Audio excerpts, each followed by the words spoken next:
Namo tassa bhagavato arahato samma sambuddhassa.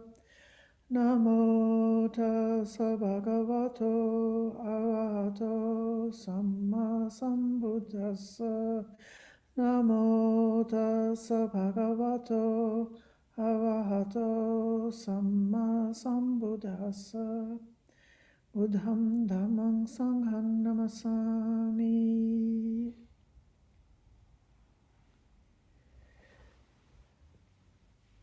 I had chosen as the theme for today's daylong how to become disenchanted with suffering, which is a phrase in a verse of the Dhammapada. When one sees that all conditioned things are impermanent, all conditioned things are unsatisfactory, and all dhammas are without self, then one becomes disenchanted with suffering, and this is the way to purification.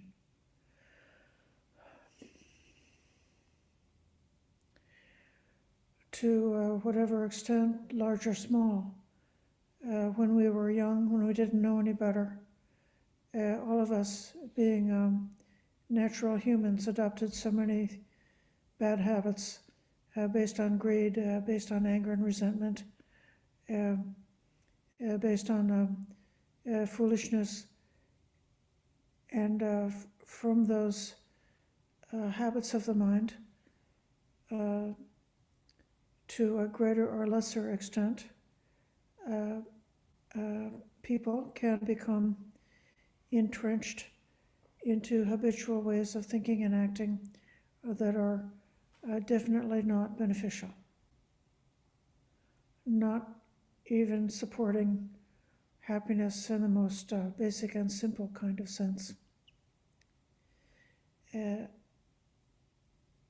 may be that in our adulthood, we found a way to a certain amount of wisdom and learned how to emerge from some of those negative patterns and to become more discerning, more actually mature and independent in our ethics, so that we could really see for ourselves where our true happiness lies, and to make a distinction between that which is really for our welfare and for the welfare of others, as opposed to behavior that seems to be solving a problem, but really is just perpetuating the cycle.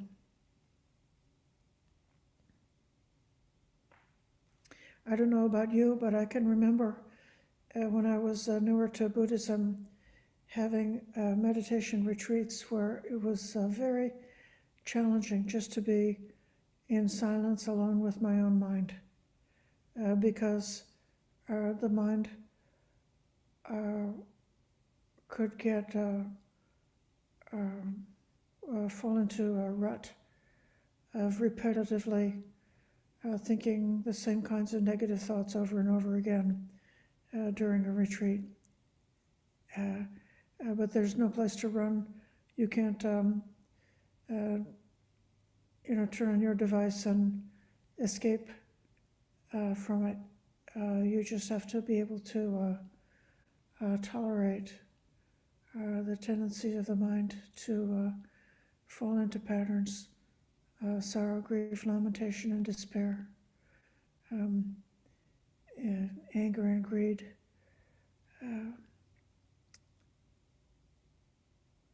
But eventually, if we're practicing meditation, here's one way out of it, is a person can become just so sick and tired of themselves that they just give up going on and on with these same negative patterns. And then they become willing to be open to something else.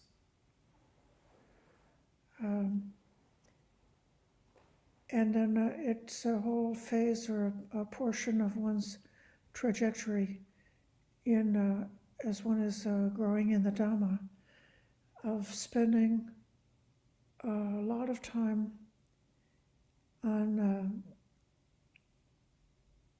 the First Noble Truth, understanding how it is that we came to be the way we are, how it is that the patterns that are not so great keep getting repeated over and over again in our lives.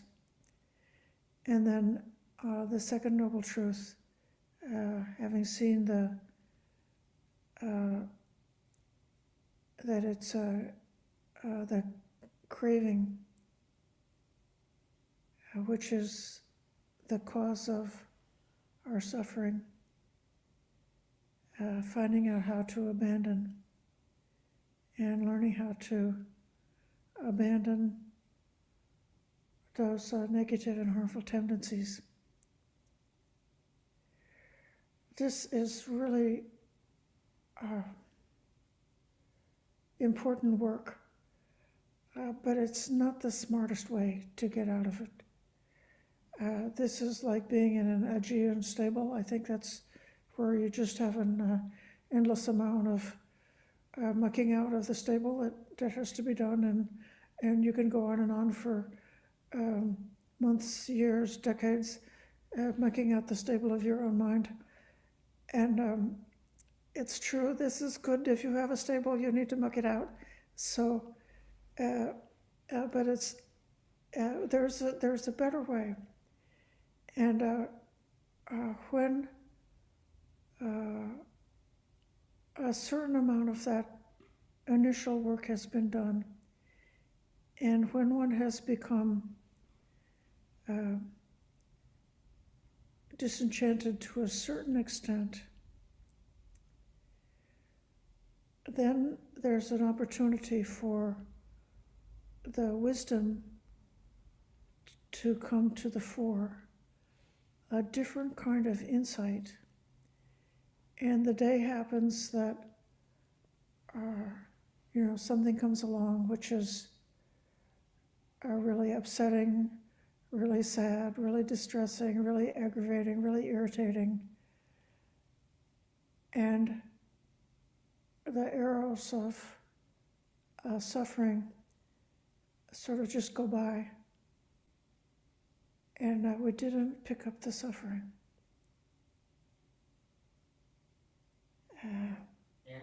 Didn't pick up the suffering. Didn't pick up the sorrow. Didn't pick up the aggravation. Didn't pick up the resentment. Didn't pick up the anger. It's like saying, well, okay, this is unpleasant. But that's, with that acknowledgement, it's kind of finished. So at that point, one has turned a corner in terms of resolving our karmic inheritance of unwholesome and negative patterns through this effort of abandoning, and instead finding the wisdom that cuts through those patterns and really breaks them. This morning we were speaking about yata bhuta jnana dasanam, knowing and seeing a reality the way it really is. And this comes up in the text in many different contexts. One context of seeing reality how it really is, seeing the truth how it really is given in terms of, this is a stock phrase, seeing the gratification, the danger, and the escape. So there could be some activity of life that we do. Let's say, we could say delicious food, and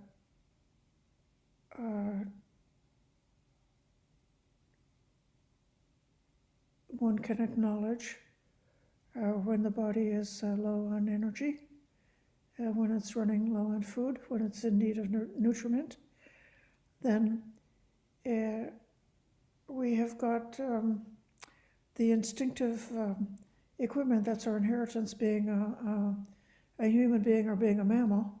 When we're hungry and we see some good food that's healthy and beneficial for us, then that brings up such great pleasure.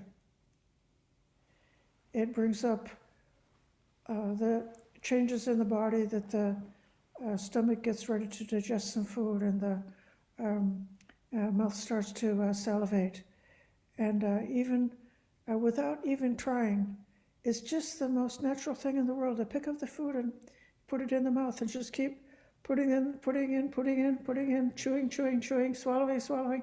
We don't have to even, normally, unless we're in some kind of a very distressed state, or in some kind of an illness, it's like very normal. These things are just instinctive, and all by itself, this body and mind is taking that food until, if we're lucky, we recognize that we've had enough and we don't need to take any more.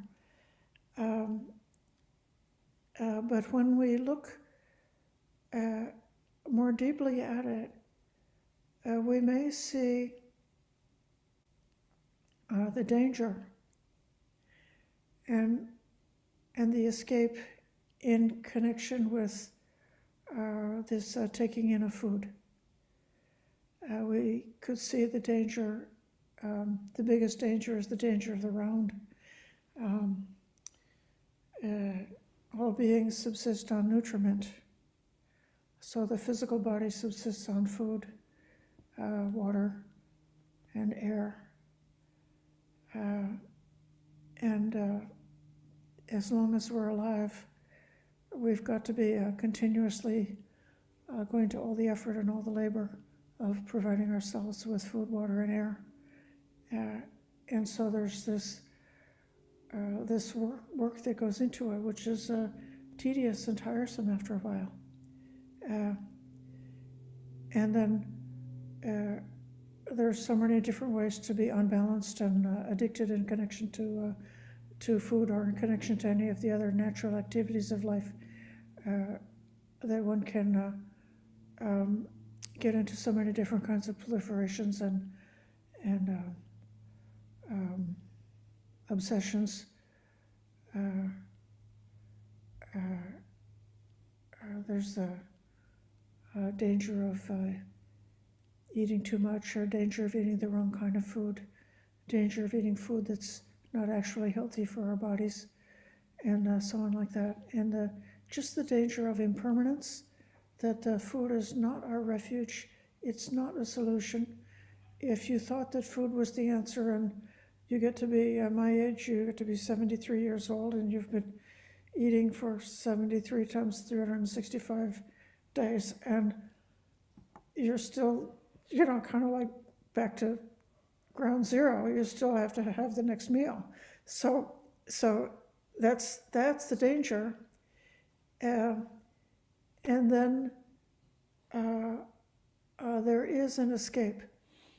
And the escape is when we finally stop fabricating this obsession to continue and get more and more life, wanting this craving for existence, at which point it could be that all of the anxiety and a lot of the psychological complication of food could just go away when we gain that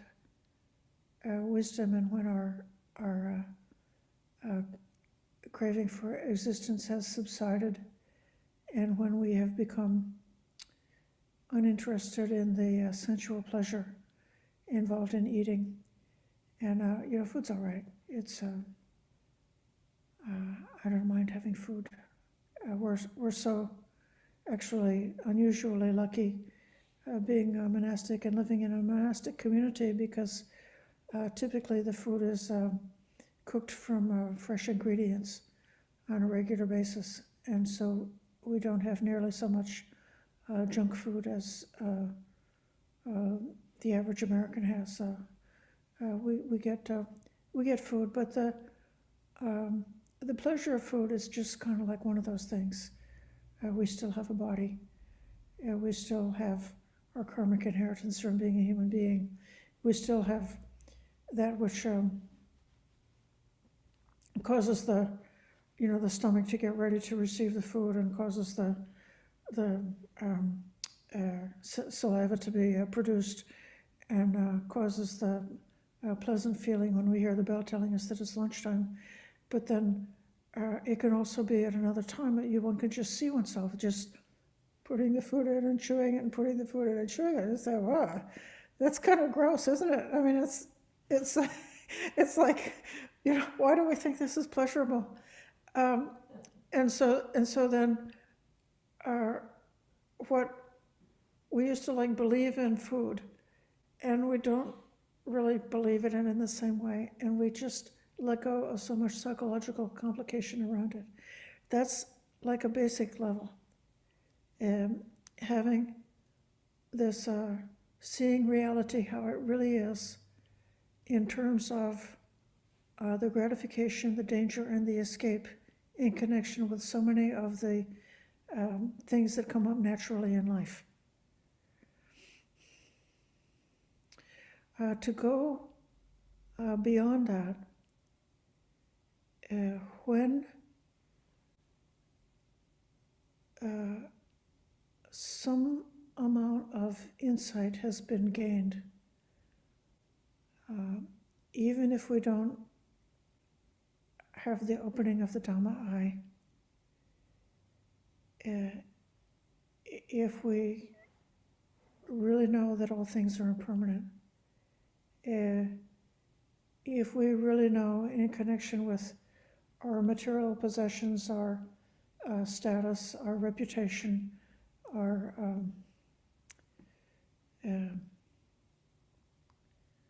accomplishments, our ambitions, and so forth, if we really know, actually, this is not me, it's not mine, not myself. This is just a process that's going along,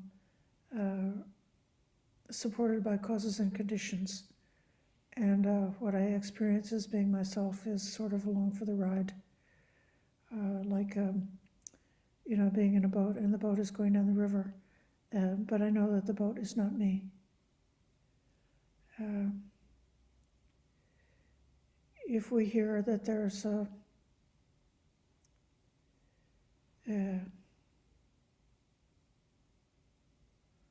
some kind of a disaster, say a fire,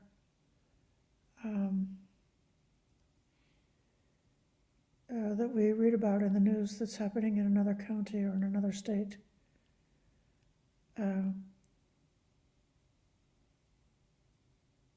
we don't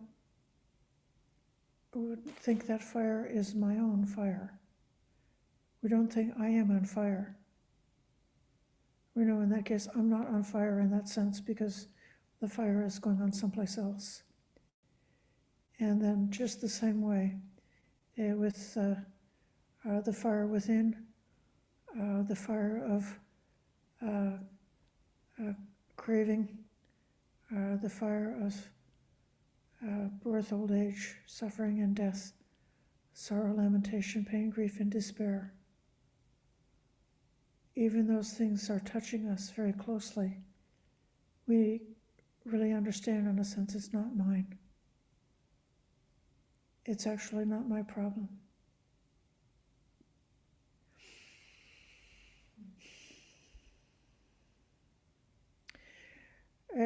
in the Nibbana sermons, Bhikkhu Nyanananda lays out at great length how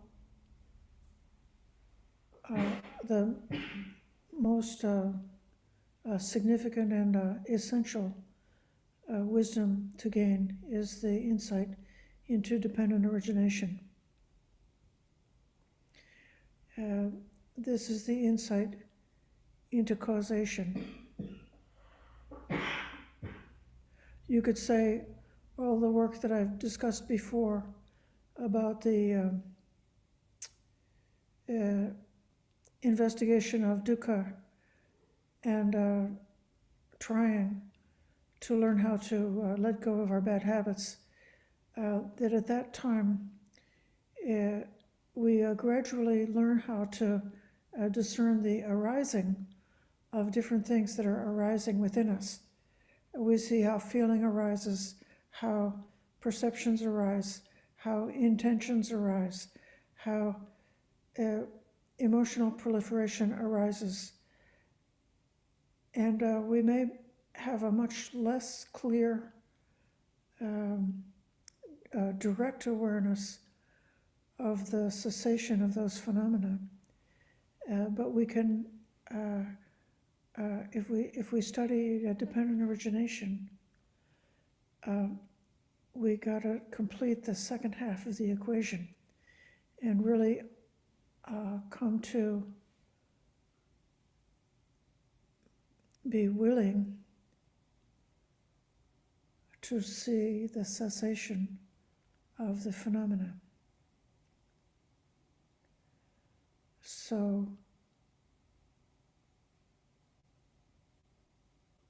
if you try to do this for yourself, really, if you say that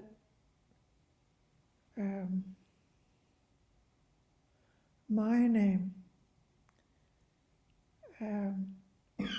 my body, my reputation, my accomplishments is really going to cease,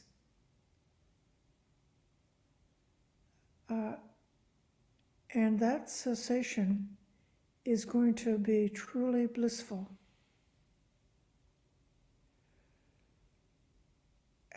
It's not so easy to really accept that. We can accept it in a theoretical way, but to really accept, to be willing to see cessation. We can't see cessation unless we're willing to see cessation. And this is where this disenchantment comes along. The Pali word is nibbida. Sometimes it's translated as revulsion, but we think a better translation is disenchantment.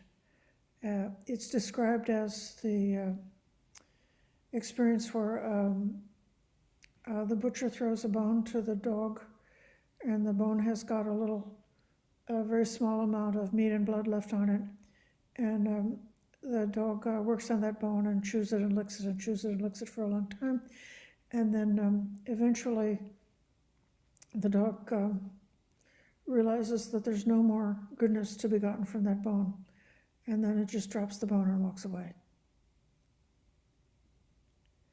This is nibbida. When we realize the things that we used to cling to, there's no more goodness to be gotten from that, and then walk away, become willing to walk away. When one becomes willing, this is where I think there is the opportunity to really develop the insight into dependent origination, both in the arising of suffering and also in the cessation of suffering.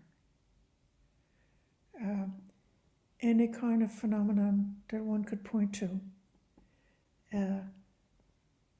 be able to see, here's a phenomenon, these are the causes that are supporting the arising of that phenomenon. This is the release from those causes. This is the experience of being free in relationship to that phenomenon.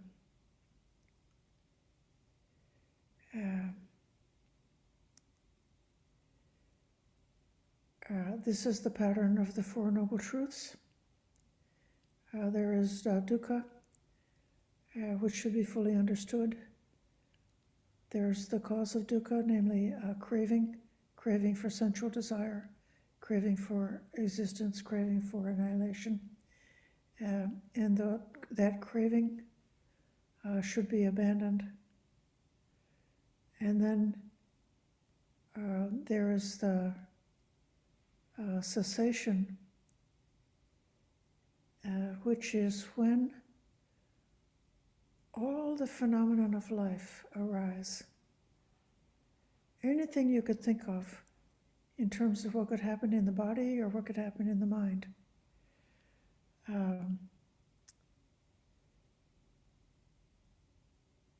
It arises, and the mind does not reach for that phenomenon with clinging.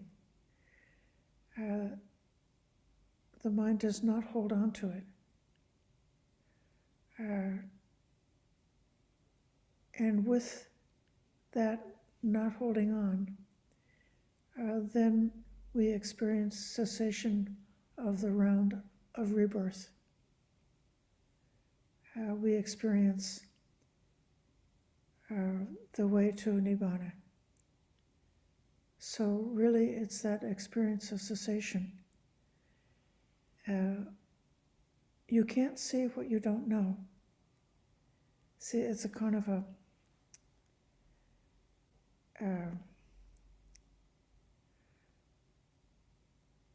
circle or a chicken egg problem. How can you understand it if you can't see it? How can you see it if you don't understand it?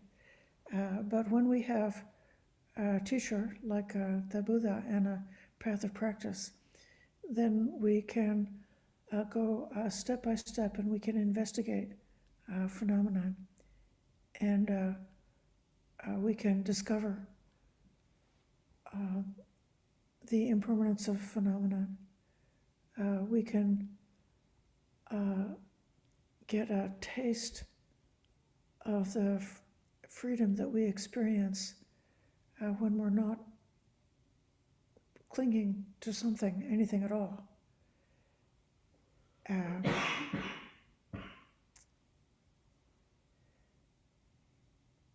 My friend, who was a beginner in Buddhism, had been addicted and had been engaged in some illegal things because of being addicted to pills.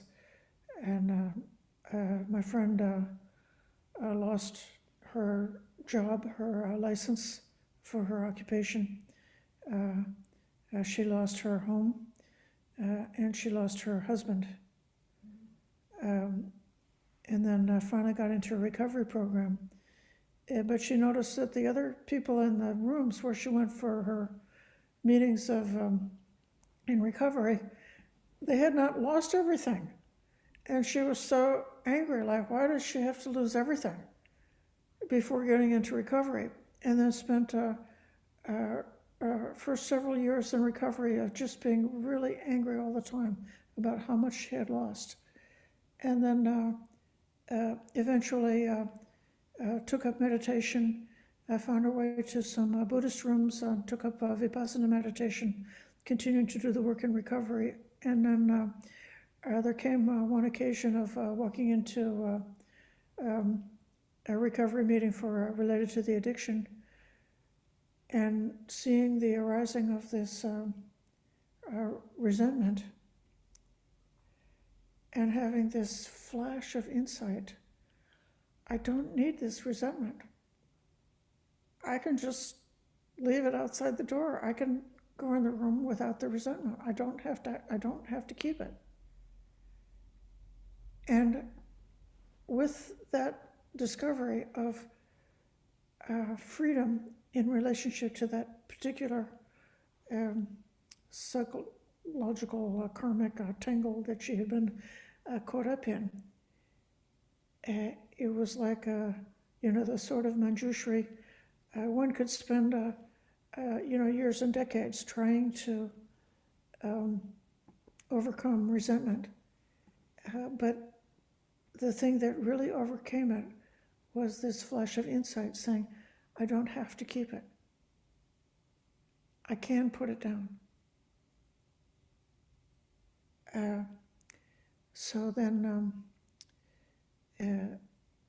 once we get that pattern in place, then we can look at the more profound ways in which the Buddha analyzed independent origination, how we are basically fabricating ourself, fabricating our identity continuously with the rising part of dependent origination, and how we are perpetuating this cycle of rebirth. And then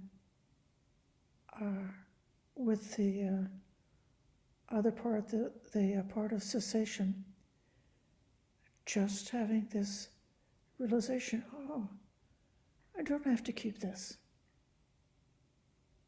I don't need it. I can put it down. I don't really need it. I'm able to put it down.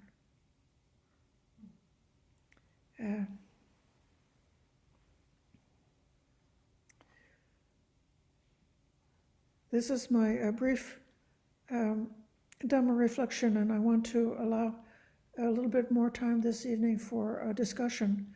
I hope that you will participate in terms of asking questions or giving a report on how your practice is going.